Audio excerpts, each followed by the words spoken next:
Muchas gracias por estar aquí conectados. Yo no tenía, debo decir esto, yo no tenía un contacto, como decía un poco Gabriel antes, yo no tenía un contacto específico con Marcelo, pero un amigo me pasó la web de la empresa de Marcelo, de Big Data Sports, si no recuerdo mal.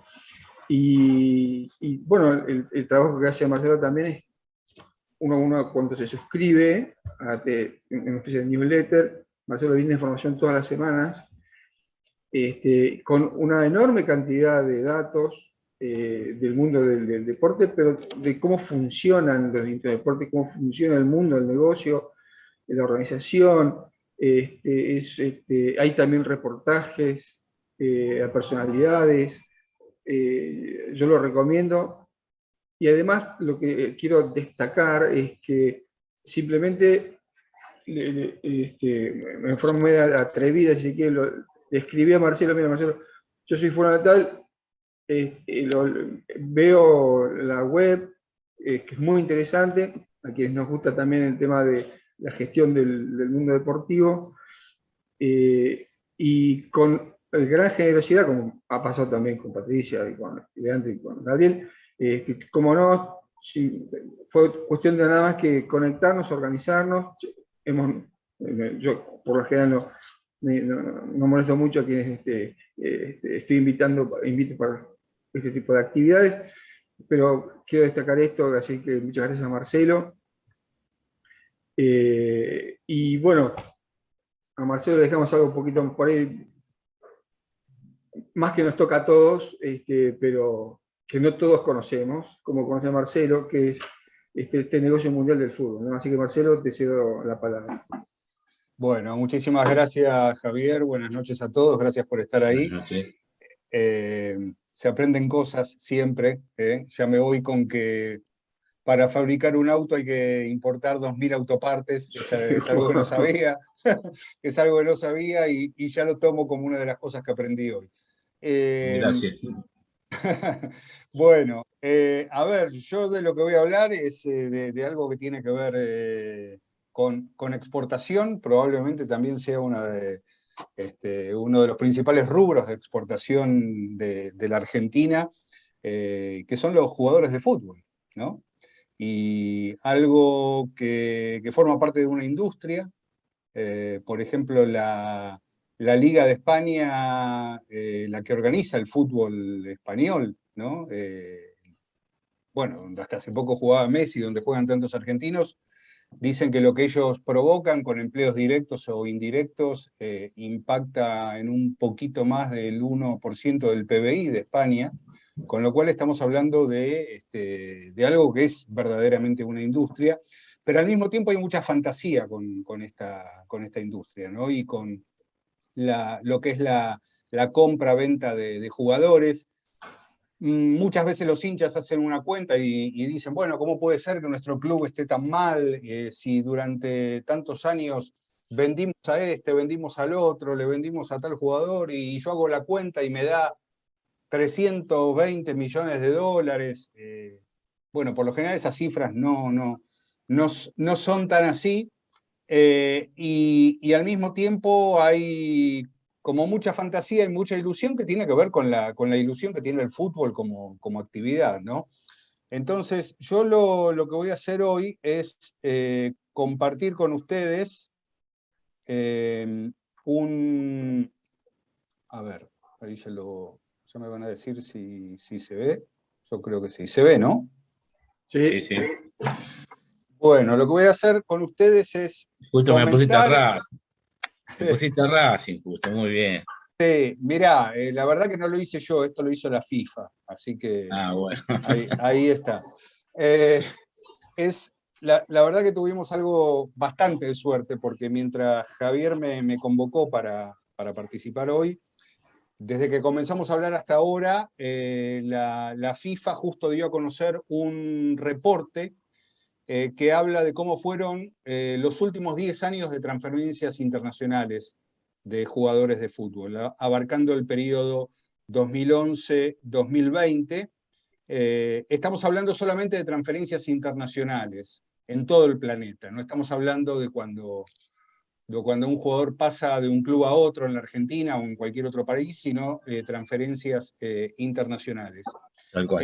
Y lo que voy a hacer es, bueno, comentar un poco este reporte que va desde un panorama general a nivel global de las transferencias de jugadores, cuánto dinero se mueve, qué pasó durante la pandemia, y después vamos a finalizar, porque el informe también lo refleja, para tener una noción más o menos real de cómo está ubicada la Argentina en respecto a lo que son las transferencias de jugadores. El informe es de 98 páginas, insisto, está en inglés, pero yo lo voy a ir comentando.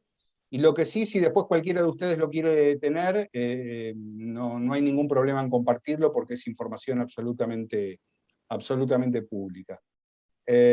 Por eso yo lo voy a ir salteando como para ir comentando lo que yo quiero plantearles hoy. Bueno, en una mirada general, en el mundo, estamos hablando de todo el mundo, de 2011 hasta 2020 se transfirieron más de 133.000 futbolistas.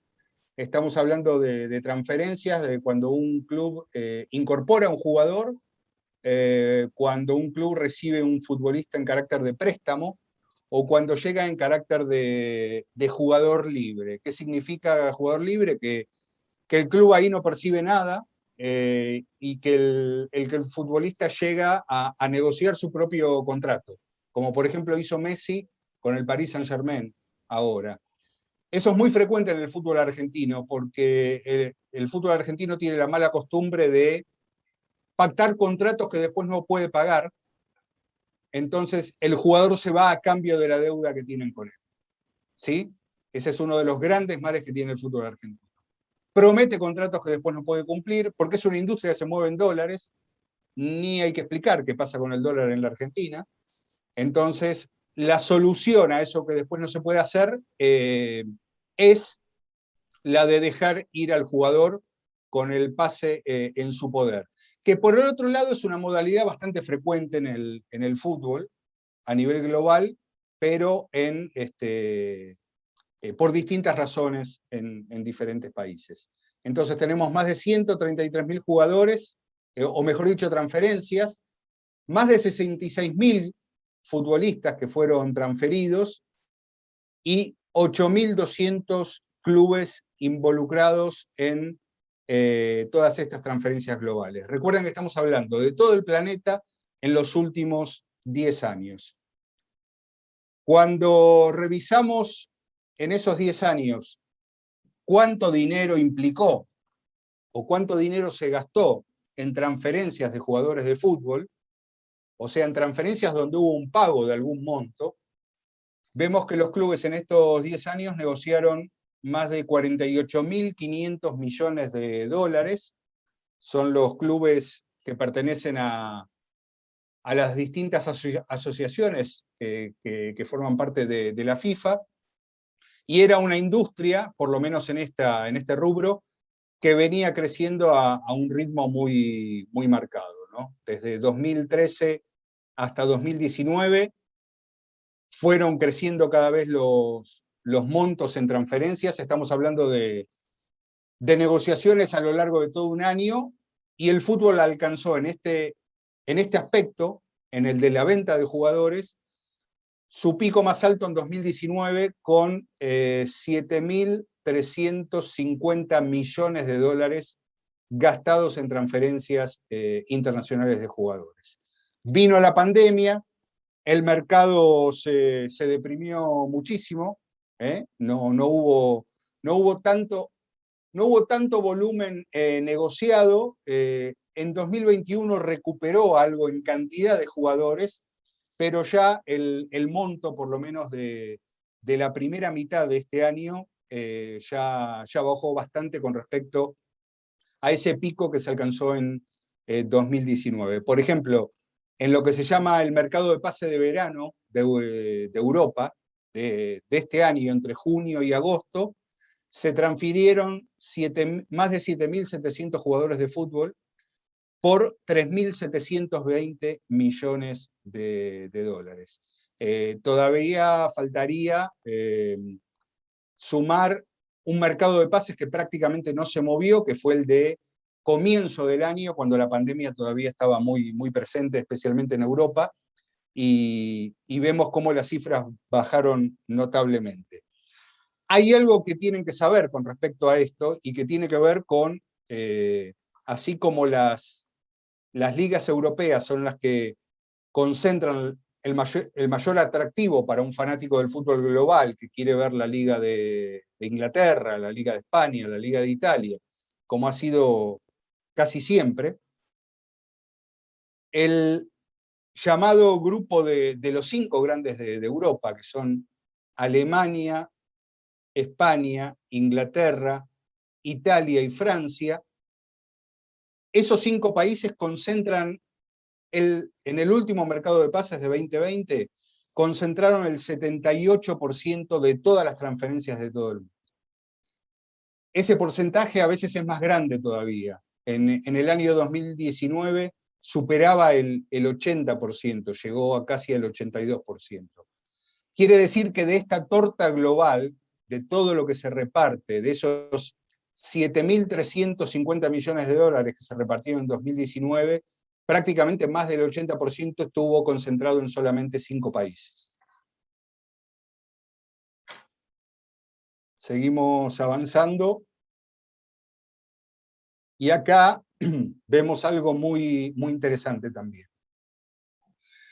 De todo ese volumen de transferencias, de esa cantidad impresionante de futbolistas que fueron transferidos en 10 años, más de 130.000, poquito más de 6.400 transferencias de jugadores implicaron el pago de un monto de más de $1 millón. O sea, estamos hablando de, si no me equivoco, prácticamente un 5%. Nosotros tenemos la idea de que en el mundo del fútbol todo el tiempo se están haciendo transferencias millonarias, pero sobre más de 130.000 transferencias, apenas 6.480 se hicieron en un formato de operación donde un club le pagó a otro más de $1 millón, o de $1 millón para arriba. Y cuando vemos cuál es el monto que se paga en promedio por transferencias de jugadores, vemos que en promedio, en el momento en el que más se pagó, o mejor dicho, como se dice, el ticket más frecuente en promedio que se pagó fue de $410.000 por transferencia en el año 2018. Entonces vemos que a veces un club gasta más de 100 millones de euros o de dólares en una transferencia, pero en promedio el ticket más alto se dio en 2018 con $410.000 por transferencia promedio. Ahora vamos a ver, bueno, algo que siempre gusta mucho, ¿no? Estábamos hablando de transferencias millonarias. Ahí tenemos cuando el Paris Saint-Germain pagó más de 200 millones de dólares por Neymar, cuando el Chelsea le vendió al Real Madrid a Eden Hazard en 2019, 100 millones de dólares.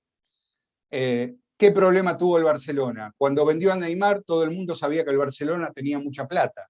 Entonces terminó pagando muy caro jugadores que probablemente no lo valían, como el caso de Filipe Coutinho, como el caso de Masur Ousmane Dembélé. A veces vender por mucha plata es todo un problema. Vemos a argentinos también involucrados en transferencias donde se gastó mucho dinero, el caso de Ángel Di María.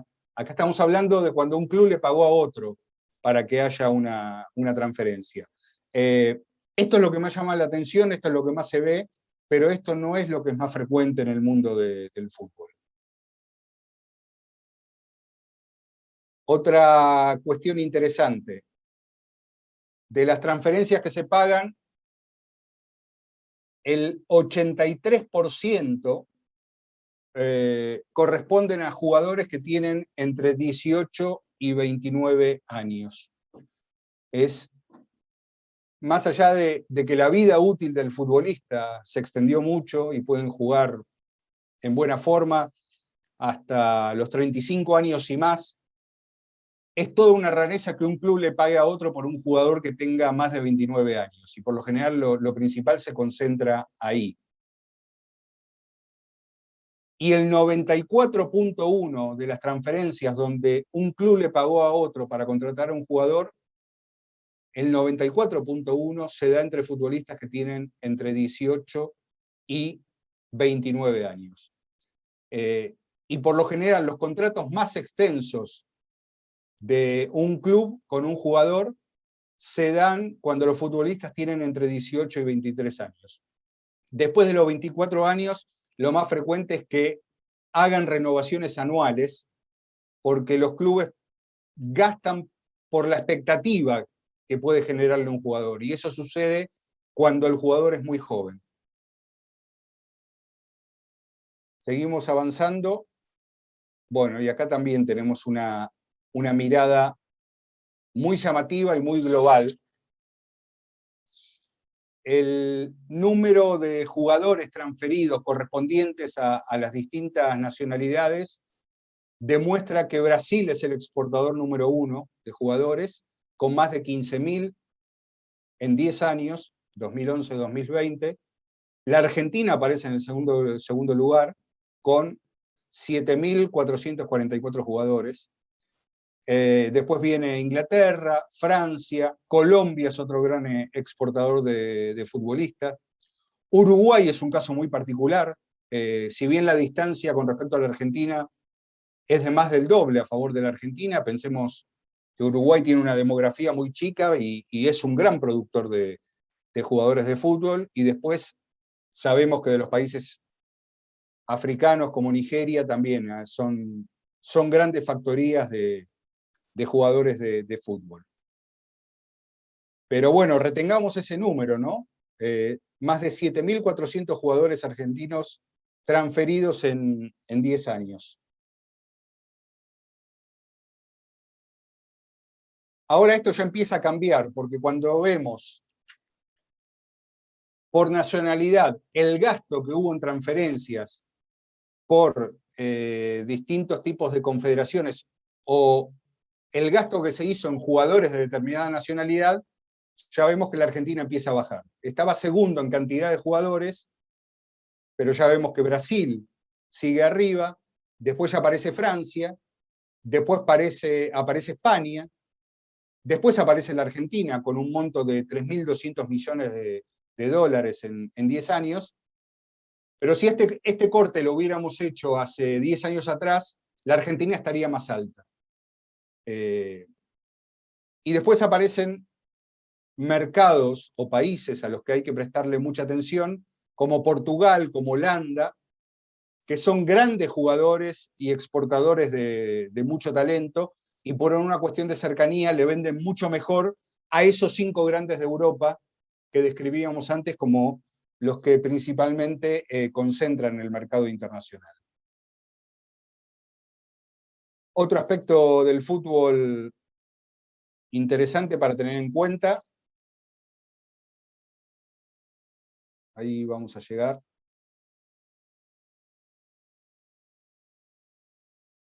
tiene que ver con las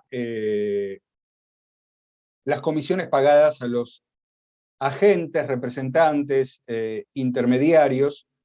Es una participación que ha crecido del 2011 al 2020 en un 70% o casi 70% de agentes involucrados en transferencias de jugadores.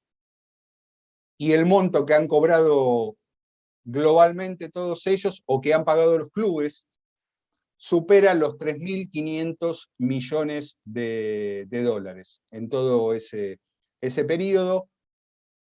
A pesar de lo que indica la creencia y a pesar de lo que podría pensar cualquier hincha, estamos en un momento de la industria del fútbol donde la presencia de agentes y de intermediarios que cobran comisiones, agiliza el mercado y aceleró el mercado. Con el crecimiento que tuvieron los agentes, si recordamos lo que era al principio, vemos que también creció el mercado del fútbol y bueno, como en cualquier otra actividad con intermediarios, se pagan comisiones y bastante altas.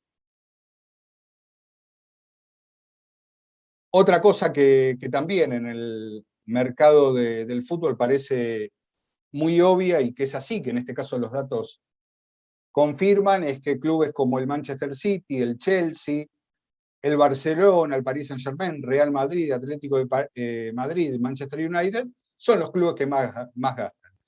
Algunos clubes tienen dueños, algunos clubes tienen capitales cataríes, capitales de Medio Oriente, hay clubes también con capitales norteamericanos y hay otros clubes que tienen el esquema que hay en la Argentina, donde los clubes no tienen dueños, tienen socios, o los socios son sus dueños, y a pesar de eso, grandes clubes como sabemos, como el Barcelona o Real Madrid, que tienen, digamos, un estatuto similar a los clubes argentinos, están entre los que más gastan o más gastaron en este periodo en la contratación de jugadores.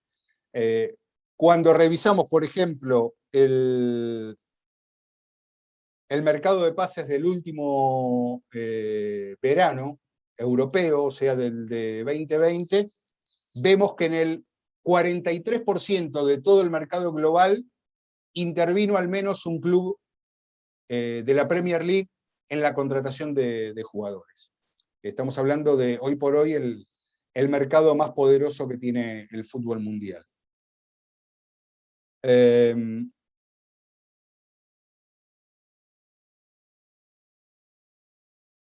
Acá empieza a cambiar un poco el panorama que tiene, perdón, a ver, no, me falta todavía.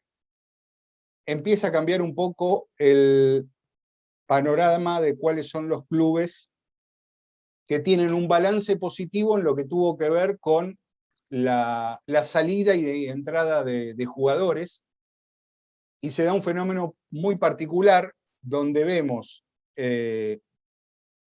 que clubes portugueses como el Sporting, Benfica y el Porto aparecen como los clubes en todo el mundo que en este periodo tienen un balance positivo neto en función de lo que compraron y de lo que vendieron. Son clubes especializados en formar jugadores, en terminar prácticamente el producto, entre comillas, que es un futbolista, y después volver a venderlo en el mercado europeo. No solamente forman ellos, sino que suelen ser la primera venta de los clubes de Sudamérica. Se termina de formar el jugador en Portugal, también en Holanda, también en Francia, y de ahí, cuando ya su calidad está probada, salta a mercados más importantes y donde se gasta más. En ese comprar y vender, el dominio es de los clubes portugueses.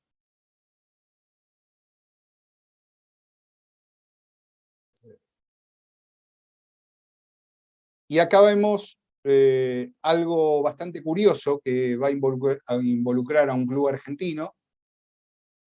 Cuando se revisaron los 30 principales clubes en el préstamo de jugadores, sobre todo los clubes que compran mucho, después tienen que desprenderse de algunos jugadores porque no todo lo que se compra, que esto es otra de las grandes confusiones que muchas veces tienen los hinchas, no todos los jugadores que un club compra son para que jueguen en ese club, sino para luego ser cedidos a otros clubes, muchas veces menores, donde terminan de formarse, o a lo mejor no juegan nunca en el club donde fueron comprados y terminan jugando en otras ligas. Bueno, en ese top 30 aparece en este caso Boca como uno de los clubes que más jugadores a préstamo dio en este periodo de 10 años en todo el mundo, con 87 futbolistas.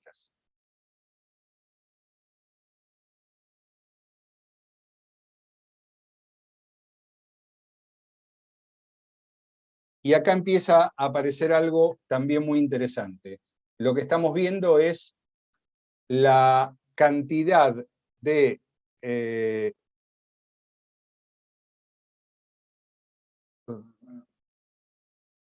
lo que recibieron los clubes por, digamos, por países, mejor dicho, de jugadores que hayan llegado a esas ligas. Entonces tenemos que Brasil no solamente es un gran exportador con esos 15.000 sino que jugadores, sino que al mismo tiempo recibió más de 6.200 jugadores en todo ese periodo. Inglaterra menos, Portugal, por lo que decíamos antes, Portugal compra y vende, y acá vemos también que aparece la Argentina, que a pesar de ser un mercado netamente exportador, también recibe muchos jugadores de países vecinos, y a pesar de no ser la Argentina una liga donde se pueda demostrar su potencial a partir de la compra, que ahí, como en cualquier otro rubro y otra industria, sabemos que es poderoso el que puede comprar, no el que necesita vender todo el tiempo para poder subsistir. El que tiene capacidad de compra puede demostrar su poderío, y en el caso del fútbol es el que fija el precio de la operación. En este caso, a diferencia de otras cosas que ustedes pueden comentar, rara vez es el club que vende el que fija un precio de un jugador. Un jugador vale lo que alguien quiera pagar por él, no lo que un club diga que vale, ¿no?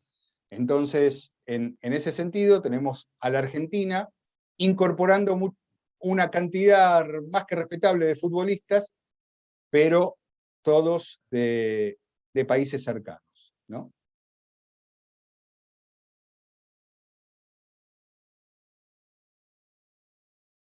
Y acá vemos dónde está la diferencia, porque vamos hacia los países donde vemos cuánto gastan en comprar jugadores.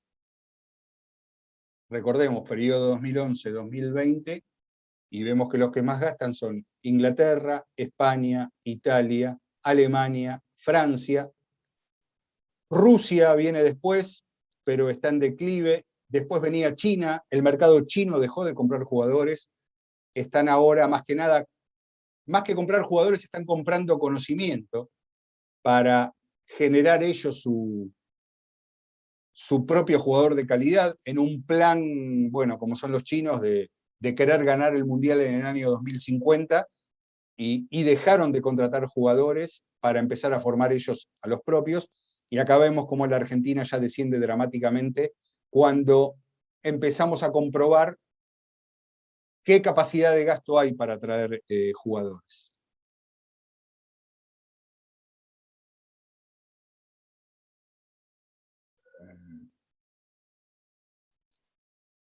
A ver si estoy bien. Sí, estaba bien ahí. Quedan algunos pocos slides más.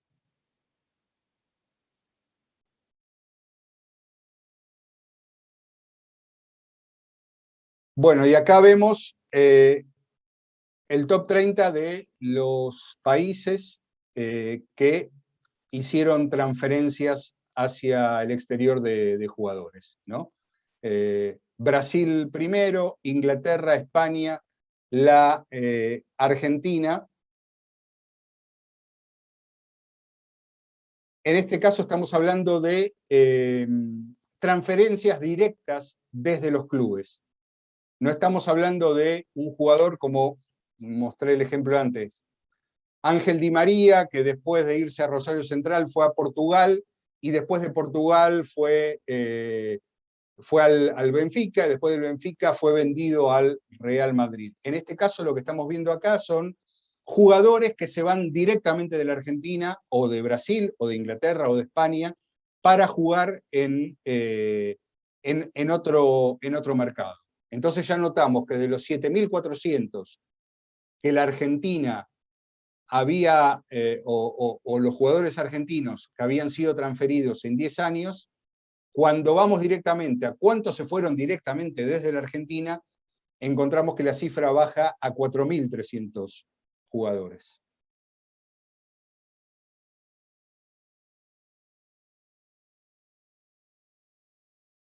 Y acá vemos el top 30 de las asociaciones de fútbol, o sea, de cada país, en cuanto han recibido por la transferencia de esos jugadores. Y la Argentina nuevamente deja de aparecer en los primeros lugares, o sea, vende mucho, vende mucha cantidad, segundo, detrás de Brasil en cantidad de jugadores, pero cuando vamos directamente a los bifes y vemos cuánto ingresó, vemos que la Argentina ya empieza a aparecer abajo de Portugal, abajo de Holanda, abajo de Bélgica, y esta es una caída progresiva que viene en los últimos años. Y acá viene lo más interesante, que rompe con toda la fantasía que tienen la mayoría de los hinchas de fútbol. Cuando vemos de qué manera se dan los flujos más frecuentes de jugadores, de qué país van y hacia qué país van, el principal tráfico de jugadores de la Argentina es hacia Chile. Cualquiera diría que la Argentina es una máquina de venderle jugadores a la Liga Española, a la Serie A de Italia, diríamos, bueno, con toda la venta de Lautaro Martínez al Inter, en su momento Batistuta. Bueno, el flujo más frecuente de jugadores desde la Argentina es hacia Chile. El que le sigue es hacia Uruguay. El que le sigue es hacia Paraguay. Uy, perdón, a ver.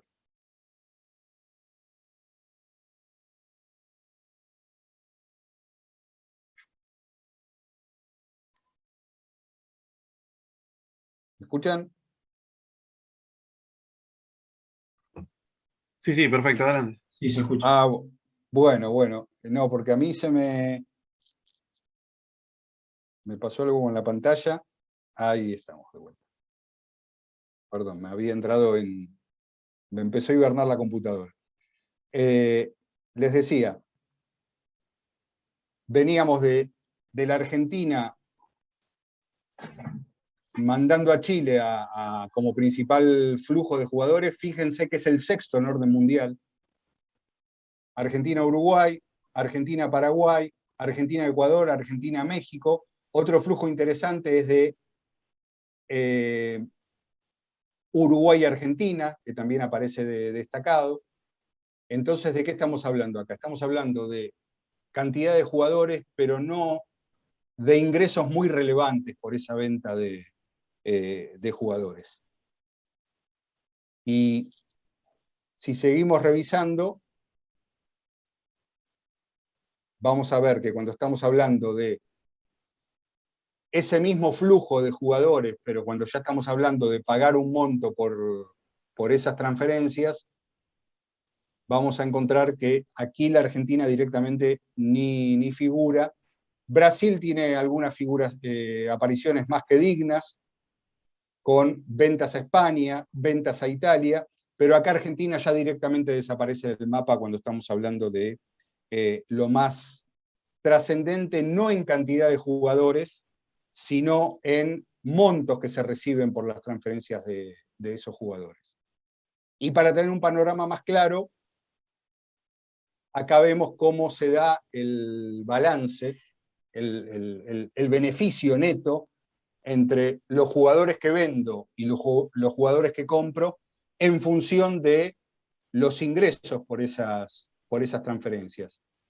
Entonces, la Argentina ha vendido directamente más de 4.300 jugadores, pero ha recibido el pago de una transferencia en solamente el 11.4% de esas transferencias.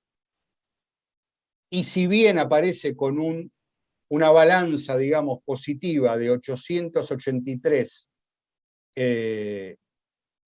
millones de dólares, estamos hablando de 10 años, dividamos ese monto por 10 años, ya vamos a estar hablando de 88 millones, Dividámoslo, si queremos, por 20, 22 clubes, y ya vamos a ver ahí que las cifras ya no son tan elevadas como suponemos que son cuando estamos hablando de venta de jugadores del fútbol argentino.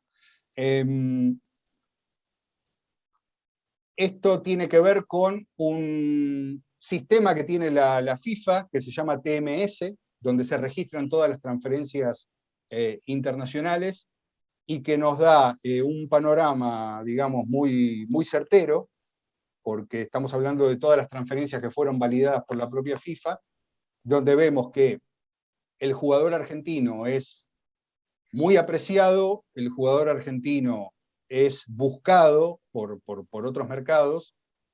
Revisamos el equipo titular de la Argentina, que ganó la Copa América hace poco en el Maracaná contra Brasil. Es un equipo de élite, pero cuando nos damos vuelta y vemos a quienes le está vendiendo la Argentina, vemos que los ingresos que se puedan percibir por venta de jugadores no se corresponden a esa élite que vemos que tenemos en el seleccionado, sino que se trata de un comercio a lo mejor un poco más, más regional, por no decir casi doméstico, con países hermanos como Uruguay y Chile. Bueno. Muchas gracias, Marcelo. Y dos primeras reflexiones, digamos. Primero, la gran cantidad de información que nos pudiste trasladar, nos fuiste comentando y seleccionando la información que vos tenías a mano, que fue muy explícita.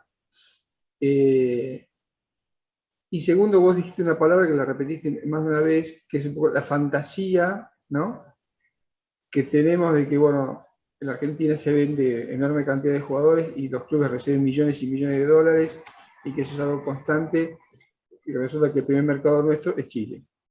En jugadores que en general, si uno está viendo un partido de dos equipos chilenos y hay dos argentinos, lo más probable es que uno ni sepa quiénes son los argentinos, porque por ahí no los reconoce, ¿no? Porque no son de la primera fila, digamos, uno vislumbra. Y vos, bueno, ahí tenemos varias preguntas, ¿no? Primeramente, te agradezco desde ya toda esta explicación y lo que fuiste acotando. Vos decías recién, o al inicio, que muchas veces los jugadores argentinos se van de sus clubes a cambio de la deuda, ¿no? Lo que es algo patético, que es, a ver, lo que nosotros muchas veces decimos en la cátedra o en el Centro de Estudio de Estrategia, la Argentina, ahí tenemos nosotros una estadística que decía que si analizamos cuántas veces hubo déficit fiscal en Argentina, o sea, cuánto se gasta más de lo que se ingresa, ¿no?, en el Estado argentino.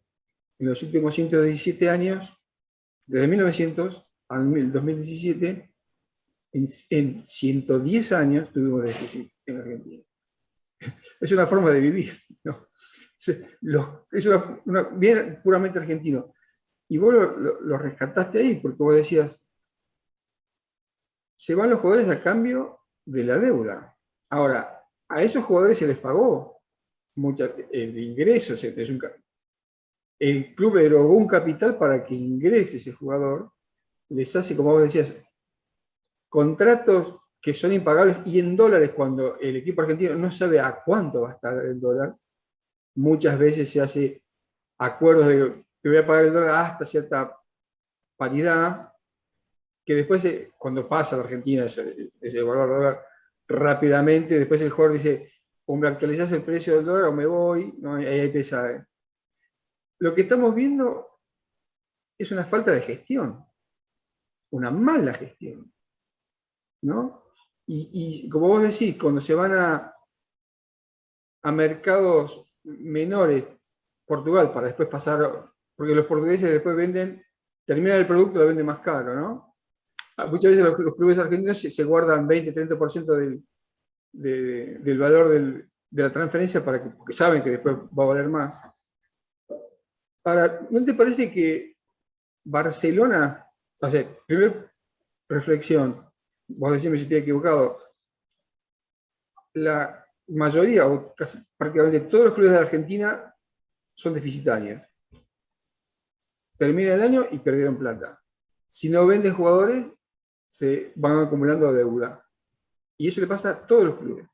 ¿Sí? Ahora, ¿le pasó lo mismo? ¿Terminó haciendo algo muy argentino Barcelona? Esta es mi pregunta, porque hoy Barcelona está que regala lo que sea, entrega a Muntiti, Pipiti, Pipipi, que trajeron de África, que le hicieron contratos increíbles, que no lo valen y lo están regalando. ¿Barcelona hizo algo muy argentino? ¿Qué pasó con Barcelona según tu criterio? A ver, el Barcelona es un club que tenía para 2020, el año de la pandemia, un presupuesto de aproximadamente, un presupuesto operativo para, a ver, Barcelona gestiona el club de fútbol, el equipo de primera, pero también es un club que tiene, bueno, otras actividades, otros deportes, tiene fútbol femenino, es muy competitivo, básquet, tiene, bueno, balonmano, etc. Y además tiene un perfil muy alto al cual debe alimentar. Bueno, en el año de la pandemia el Barcelona tenía un presupuesto anual de 1.000 millones de euros y el 75%, sí, prácticamente el 75% o a veces más, casi 80%, comprometido en sueldos de jugadores del primer equipo. Entonces vino la pandemia y se encontró con una situación, ingobernable que derivó un super contrato con Messi, que derivó en todo lo que más o menos a la distancia conocemos. Ahora, a diferencia de los clubes argentinos, tiene otras cosas para explotar, mucho más, que le genera más ingresos, ¿no? Por empezar, lo estratégico de Barcelona como ciudad, el propio museo que tiene el club, todo un área, bueno, relativamente nueva que tiene que ver con la generación de contenidos. Así todo está muy complicado porque está perdiendo seguramente, no solamente por la salida de Messi, sino por lo que se adivina una caída de la calidad del plantel y a lo mejor la competitividad del equipo, se le están cayendo muchos de los patrocinadores que tenía. Así todo tiene fuentes de ingresos más diversificadas que lo que puede tener los clubes argentinos, donde esto también hay que marcarlo. Los clubes poderosos no tienen a la venta de jugadores como parte de sus recursos ordinarios, sino que son recursos extraordinarios. El fútbol argentino los tiene como recursos ordinarios, corrientes, ¿sí? Se financian con la venta de jugadores, lo cual es impredecible porque el que vende no es el que va a poner el precio.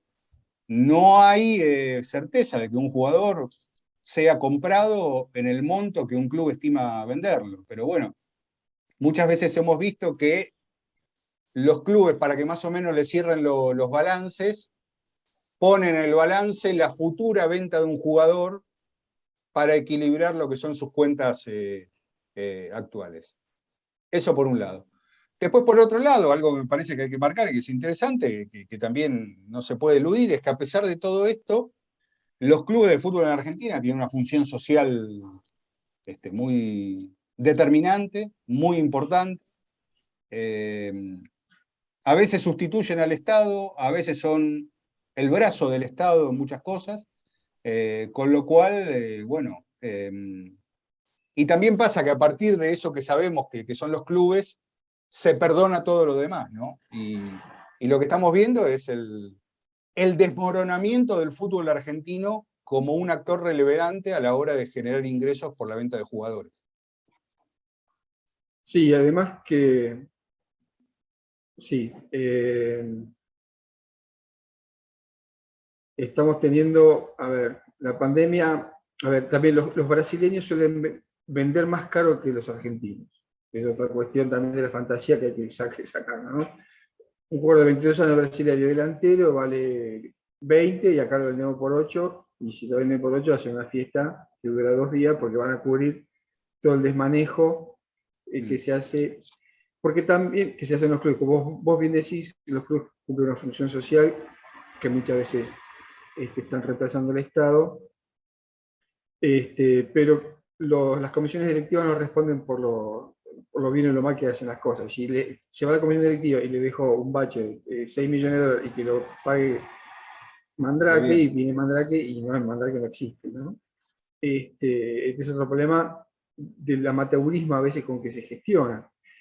Pero bueno, esto es muy bueno lo que vos decís en cuanto a la fantasía, porque, a ver, Barcelona se sientan 100.000 tipos que pagan un ticket a valor euro. Acá el otro día el partido de Argentina-Bolivia, la popular valía 2.500 pesos, que es una locura absoluta. De popular no tiene nada, pero si lo dividimos por 180 y pico que vale el dólar, es nada, es poco. Este es otro gran problema, el país mismo, ¿no? En dólares no existimos, no podemos pagar, no podemos competir.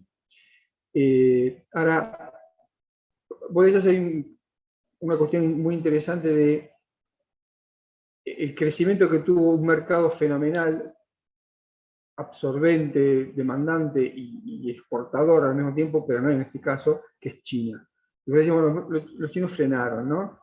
¿Cuáles son, a tu criterio, los mercados que tendrán más futuro en los años próximos? Porque la MLS de Estados Unidos también es un mercado muy interesante. Si algo que los muchachos no tienen problema son con los dólares, es más, ellos los hacen, y tienen una ciudad de consumo espectacular, que también van cambiando la historia de no comprar veteranos de 30 y pico, veteranos con todo respeto, que vienen ya a los últimos 2 años a ganarse plata, sino que empiezan a comprar jugadores más jóvenes, ¿no? Y como vos decías, los chinos ya no quieren estar comprando, pues ya hicieron mucha macana, como lo de Tevez y etcétera, etcétera. ¿Qué mercados vos ves que siguen siendo fuertes y emergentes que no sean las 5 ligas fuertes que vos mencionaste? Bueno, vos lo estás nombrando, Estados Unidos. Estados Unidos por varias razones. Punto uno, por la propia idiosincrasia, es un lugar donde los clubes tienen dueños, son clubes, son franquicias. Antes de abrir una franquicia o antes de inaugurar una franquicia hay un plan de negocios que arma la liga. Entonces el que pone la plata proyecta cuándo la va a recuperar, o si no la va a recuperar, cuánto decide invertir en eso, porque sabemos que el fútbol es un tipo de negocio que trae otro negocio también. Y ahí está pasando, primero, que se está desarrollando mucho la MLS, que es la Liga de Fútbol Profesional de Estados Unidos, y a partir de ese potencial económico que hay, los principales clubes del mundo están abriendo sus propias academias en Estados Unidos. Entonces, los clubes de España tienen abren su academia. Ya ni hablemos de todo el conglomerado que es el Manchester City, donde son dueños de clubes en todo el mundo y tienen su propio club en Nueva York también. Hace poco tiempo el Atlético de Madrid abrió una franquicia en Canadá y tiene un Atlético de Madrid en Canadá. Eso por un lado. Y por el otro lado, Estados Unidos también está motorizando también todo lo que sea el fútbol femenino, donde ahí está cambiando un poco la lógica de los clubes centenarios europeos dominando la escena, y son las jugadoras norteamericanas o las jugadoras que juegan en Estados Unidos las que empiezan a marcar el ritmo del deporte de mayor crecimiento que tiene el mundo. Cuando las grandes consultoras internacionales piensan en cuál es el deporte que más va a crecer en los próximos años, es el deporte jugado por las mujeres, donde está todo por hacerse. Lo vemos acá en la Argentina, donde el fútbol femenino profesional es incipiente, está dando sus primeros pasos, y a distintos niveles está pasando lo mismo en otras partes. Y lo que empieza a pasar es que en el mercado de transferencias, los jugadores norteamericanos, ya sea hijos de inmigrantes o lo que fuera, pero jugadores norteamericanos están empezando a aparecer cada vez más alto en estos rankings de transferencias internacionales que antes compartíamos.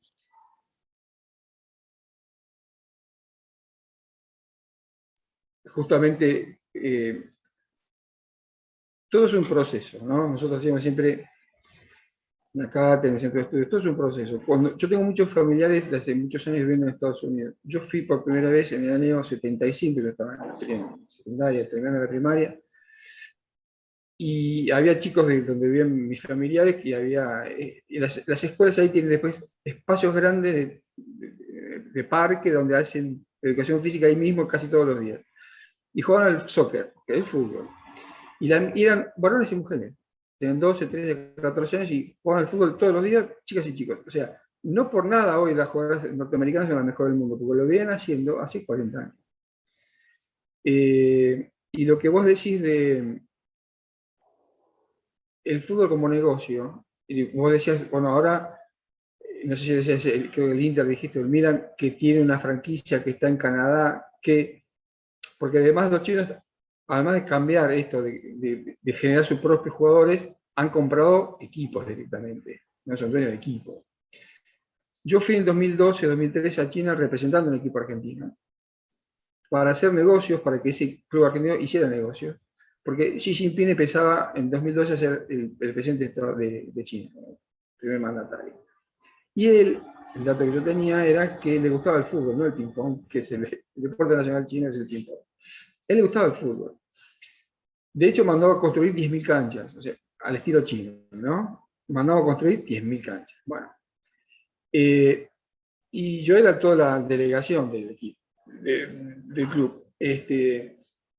Y la idea era justamente establecer escuelas, academias de fútbol, traer jugadores a los 17, 16, formarlos, después, en fin, una serie de negocios. Ahora, ya había en el 2012 oficinas de los clubes españoles e italianos e ingleses.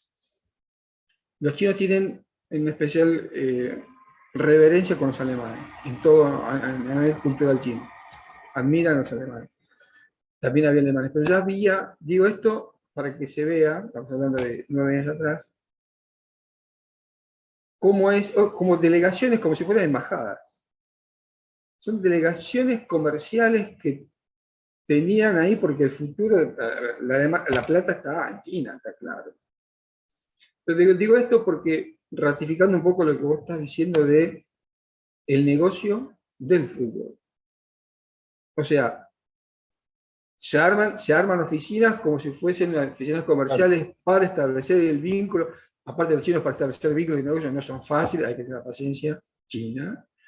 Ellos van a su ritmo y como vos bien decís, el que compra es el que pone el precio. Claro. De nuevo, volvemos a la fantasía de que nosotros tenemos. No. Nosotros vendemos lo que alguien dice, te compro y te pago esto y nada más, ¿no? Por eso la endeblez nuestra y la crónica situación de si vendemos, zafamos y no salimos de esa lógica, ¿no? De no desarrollo. Lo que me llamó la atención es ¿por qué tanta exportación de equipos británicos? De jugadores. Desde. A ver. No, porque generalmente primero, el británico es importador, ¿no? Sí. Pero lo que pasa es que después hay que desagregar esos números. Muchas veces, por ejemplo, una de las. A ver, estamos hablando de jugadores que no necesariamente sean británicos, sino que se van, se van de esa liga. Entonces, eso es un poco lo que pasa. Y después, bueno, lo que decíamos antes, hay clubes británicos que también tienen, o de la Premier League, que tienen clubes satélites en el resto de Europa, entonces compran y después termina mandando jugadores a Bélgica, termina mandando, o un flujo que se da mucho de jugadores es del mercado inglés a la segunda división de Francia, y eso también está, ¿no? O los inmigrantes, ¿no? Por ahí llegan inmigrantes africanos y después... Sí. Entonces, a ver, podemos tener incluso a jugadores argentinos que se van a jugar afuera, pero cuando se van a jugar a un equipo de segunda línea de Ecuador. ¿Sí? Tal cual. Bueno, ese tipo de transferencia la FIFA también lo registra. Tal cual, que nosotros eso, no, claro, entra en que el no está en nuestro radar, nuestro radar para nada. Que eso está pasando inclusive con el rugby, ¿no? Hay muchos jugadores que van a España, Italia, que es de segunda categoría, pero bueno, ahí tienen $3.000 por mes y es un ingreso que no tienen acá. Marcelo, bueno, te agradezco muchísimo. Esto, bueno, podemos estar charlando como demasiado tiempo, yo diría. Y es de fútbol, podemos hablar toda la noche. Claro, exacto, pero bueno, te agradezco nuevamente tu predisposición y la predisposición también para transferir esta información que vos tenías de FIFA. Y bueno, desde ya las puertas abiertas para seguir comunicados y poder trabajar conjuntamente en algún otro momento. Así que desde ya muchas gracias por tu participación, Marcelo. No, gracias a ustedes, y bueno, después si les interesa, mando por mail el informe por si lo quieren tener o alguien lo quiere ver en detalle, así lo pueden compartir. Y bueno, yo recomiendo la página web de Data Sport, Big Data Sports, de Marcelo, que tiene información absolutamente genial y que hay un newsletter que llega todas las semanas. Muchas gracias, Marcelo. Gracias a ustedes, que estén bien.